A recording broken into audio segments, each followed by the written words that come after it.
క్రియలు కావాలి మన విశ్వాస జీవితంలో. నేను నమ్ముతున్న దేవుణ్ణి అంటాం, మళ్ళీ ఏం చేస్తాం?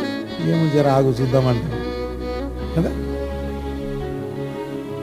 ప్రాణము లేని శరీరంతో పోలుస్తా ఉన్నాడు ఇక్కడ భక్తుడు.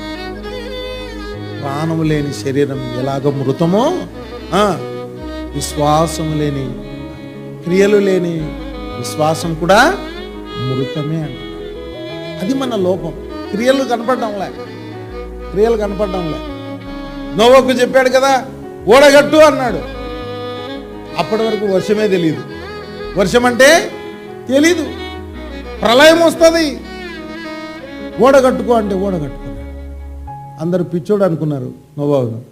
ఏందో వర్షం పడుతుందంట, జల ప్రళయం వస్తుందంట, కడతనే ఉన్నాడు. అందరు ఎగతాళి చేశారు కదా. కాబట్టి క్రియలు లేని విశ్వాసం మృతం అంట.